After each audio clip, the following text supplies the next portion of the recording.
M'auto-évaluer. C'est la première fois que je vais faire ça. Donc j'espère que je respecte les critères d'auto-évaluation que tu nous as remis, Marc, avec la feuille de toutes les descriptions, comment bien s'auto-évaluer et tout. Donc j'ai séparé ça en 4 parties. Ma participation, mon apprentissage et mon application de mon apprentissage, mon blog, parce que je pense que c'est une affaire importante du cours. Personnellement, comment que je trouve que j'ai fait dans le cours. Et j'ai arrivé à une moyenne. J'ai mis ce que je pensais dans un chiffre. Donc, commençons avec la participation. Côté participation, j'ai toujours essayé de participer dans les discussions qu'on a eues en classe. Je trouve ça extrêmement intéressant. L'économie, j'ai adoré ça. Mon cours en passant, c'était incroyable. J'ai vraiment aimé la formule, comment que c'est différent des autres cours. Puis je trouve vraiment que c'est la meilleure manière d'apprendre, c'est en discutant. Donc, participation, j'essaie de participer le plus possible. Mais encore, tu peux être parfait. Donc, je me suis donné un 9 sur 10 pour la participation. Côté apprentissage.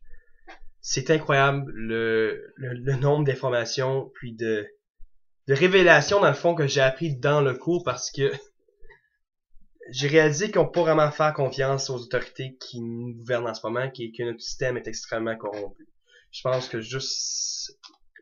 vraiment j'ai compris comment le système fonctionne grâce à toutes nos discussions. Et pour te prouver, Marc, que j'ai appris dans ce cours et que je comprends comment notre système fonctionne, voici un segment de l'épisode de mon auto-évaluation qui décrit comment notre système marche présentement. Je reviens, je vais me changer dans un nouveau personnage.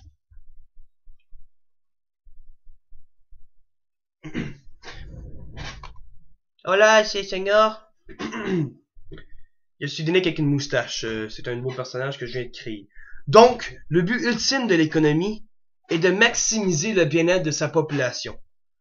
Comment faire cela? C'est en remplissant leurs besoins. Leurs besoins qui sont quand même infinis. À chaque fois qu'un besoin est rempli, un nouveau besoin est créé. Pour satisfaire ces besoins, nous créons des services et des produits de consommation qui sont dans le but de répondre à ces besoins. Ce qui nous donne la consommation. C'est extrêmement important que la société consomme pour faire marcher le système. Parce que bien sûr, on a notre équation qui est le PIB. Le PIB qui est C plus I plus G plus X moins M entre parenthèses. Alors le C, c'est la consommation et l'épargne, qui représentent 70% de l'équation.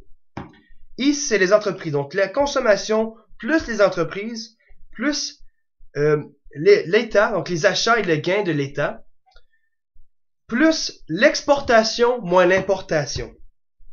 Ceci sert à améliorer l'économie. Ceci est aussi géré par la Banque du Canada, qui, elle, gère l'inflation du pays, qui gère la monte et la baisse des intérêts. Lorsque tu montes l'intérêt, ton PIB diminue, et lorsque tu baisses les intérêts, ton PIB augmente. En ce moment, la Banque du Canada a fait tellement diminuer l'intérêt qu'elle peut pas être diminuée, fait que le PIB, il va toujours baisser. Et aussi, il sert à baisser les taxes puis à la création de services. Pour revenir à notre tableau principal, la consommation est extrêmement importante. Comment faire survivre la consommation? C'est simple. Il faut faire des ressources finies. Mais quoi produire et pour qui? Alors, il faut créer de la demande. Et c'est ici, qui est entre parenthèses, c'est entre on a, tu sais, à la droite et à la gauche. À la droite, on a le capitalisme et à la gauche, on a le communisme. Eh bien, vu on vit dans un système capitaliste, c'est le marché qui s'occupe de créer la demande et qui décide qu'est-ce produire et pour qui. C'est le mécanisme du capitalisme, ce qui est un problème important pour notre système. Alors, voilà. C'est ce que j'ai appris, comment notre système fonctionne.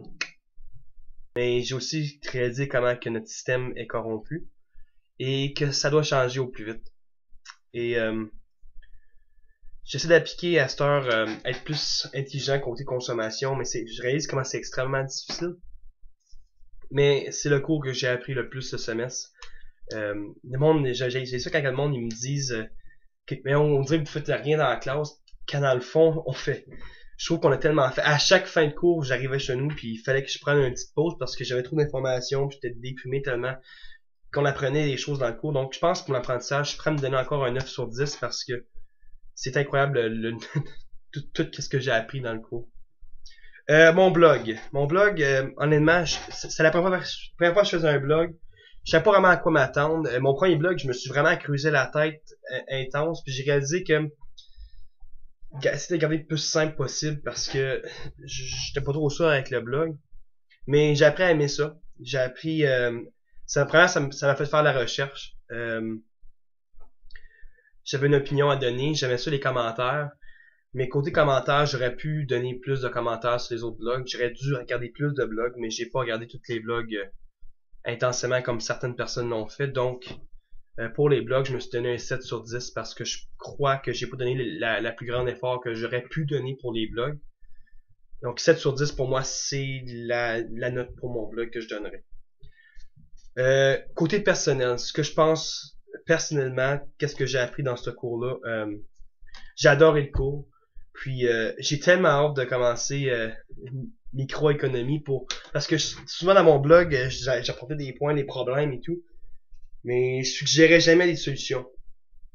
Et j'ai plein de solutions que je pense et tout et que j'aimerais partager avec toute la classe. Donc j'ai extrêmement hâte au cours de microéconomie. J'ai adoré le cours, la formule est incroyable, puis c'est j'adore la matière, honnêtement, je crois que j'ai donné beaucoup dans ce cours-là. J'ai appris, maintenant j'essaie d'appliquer mon apprentissage. Et dans ce système-ci, c'est difficile à appliquer ça. Donc personnellement, je me donne un 9 sur 10. Et j'ai réalisé qu'il me manque une... J'ai réalisé qu'il me manquait une catégorie, qui était mon travail de session, qui est une pièce de théâtre que je trouve incroyable, que je trouve qu'on a tellement bien écrit. Je suis satisfait à 100% et je crois que cette pièce de théâtre-là va être excellente. Donc, pour ma pièce de théâtre, je me donne un 10 sur 10 parce que je trouve que j'ai contribué et je trouve qu'on a une équipe incroyable qui a écrit une pièce qui passe un vraiment bon message. Elle peut être négative, mais j'espère qu'avec le cours de micro, on va changer notre fin de pièce de théâtre. Parce que oui, je la trouve extrêmement négative et elle pourrait donner encore mieux, encore un meilleur message que qu'est-ce qu'elle passe présentement. Donc un 10 sur 10 pour ma pièce de théâtre. Ce qui me donne une moyenne de 88%. Ça, c'est ma note en chiffres. Et je crois que ça représente très bien comment j'ai donné d'efforts pour ce cours-là. J'ai adoré ce cours-là. Donc 88%, je pense que c'est la note que je mériterais. Et j'espère que tu partages la même opinion, Marc. Yoni Brown. Donc c'est ça, c'était mon blog Dénick le Magnifique. Il sera encore en œuvre durant le cours de microéconomie. Et à la prochaine.